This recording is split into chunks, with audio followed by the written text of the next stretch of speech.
नमस्कार, आप देख रहे हैं लोकल 7 न्यूज। मैं हूं आपके साथ प्रिया। आज हम आपके लिए लेकर आए हैं आपके इलाके की सबसे बड़ी खबरें, एक्सक्लूसिव ग्राउंड रिपोर्ट्स और वो सारी बातें जो आपके लिए जानना बेहद जरूरी है। तो आइए नजर डालते हैं आज की इस खास खबर पर।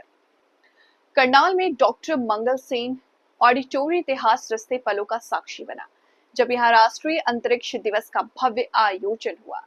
कार्यक्रम में केंद्रीय ऊर्जा, आवासन एवं शहरी मामले में मंत्री मनोहर लाल बतौर मुख्य अतिथि पहुंचे। मंच से संबोधित करते हुए केंद्रीय मंत्री ने कहा कि 3 वर्ष पूर्व आज ही के दिन भारत के विक्रम लैंडर ने चांद पर सफलतापूर्वक उतरकर इतिहास रचा था। उसी गौरवशाली क्षण की स्मृति में अंतरिक्ष दिवस मनाया जा रहा है, ताकि नई पीढ़ी को अंतरिक्ष विज्ञान की अपार संभावनाओं से परिचित कराया जा सके। उन्होंने कहा कि आज अंतरिक्ष तकनीक सिर्फ चांद तारों तक सीमित नहीं, बल्कि कृषि, स्वास्थ्य, आधारभूत ढांचा, खनन और जल संसाधन जैसे सामान्य जीवन के क्षेत्रों में भी इसका महत्वपूर्ण योगदान है। उदाहरण देते हुए उन्होंने कहा कि सरस्वती नदी का प्राचीन मार्ग भी अंतरिक्ष चित्रों से ही उजागर हुआ था, जो हरियाणा से होकर बहती है। मनोहर लाल ने भारतीय परंपरा और आधुनिक विज्ञान को जोड़ते हुए कहा, हमारी सभ्यता में हजारों साल पहले ही सूर्य चंद्र ग्रहण की भविष्यवाणी हो जाती थी। आज वही ज्ञान आधुनिक विज्ञान और तकनीक के साथ नई ऊंचाइयों तक पहुंच रहा है। इस क्षेत्र में कार्य कर रहे सभी वैज्ञानिक और छात्रों को मैं अंतरिक्ष दिवस की शुभकामनाएं देता हूं। कल विधानसभा कांग्रेस ने नहीं चलनी थी कानून व्यवस्था के नाम पे, क्या कहेंगे?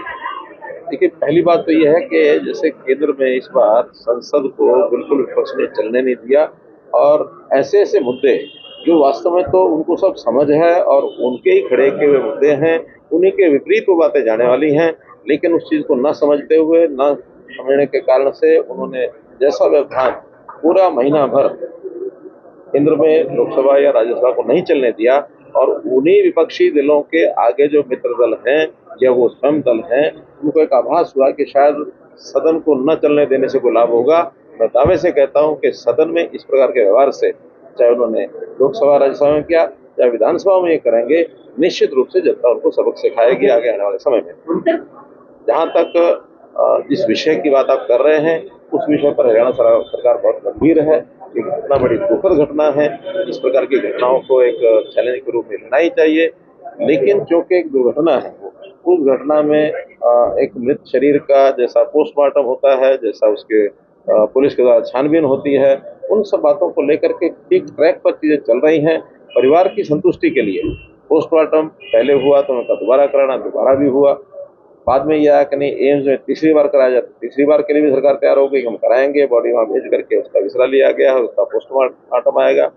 जहां तक जांच का विषय है, हरियाणा पुलिस जांच अच्छी प्रकार से कर रही थी, कर भी रही है। उन्होंने कुछ चीजें सूत्र ढूंढे हैं, फिर भी परिवार के लोगों ने कहा कि नहीं, हमको सीबीआई से जांच करानी है। हमें किसी प्रकार की आपत्ति नहीं कि जिस बढ़िया से बढ़िया एजेंसी से जांच करने के लिए करवाने के लिए तैयार हैं, हम उस एजेंसी को जांच देने के लिए तैयार हैं। केवल राजनीति करने के लिए इस प्रकार का रूल। मंत्री यात्रा कर रहे हैं यादव के साथ मिलकर, और इलेक्शन भी है और कई आरोप भी सरकार पर। मैंने पहले भी हमेशा कहा है, लोकतंत्र में ये सब पार्टियां अपने अपने तरीके से प्रचार करती हैं, प्रचार करना चाहिए, उसमें हमें कोई आपत्ति नहीं है।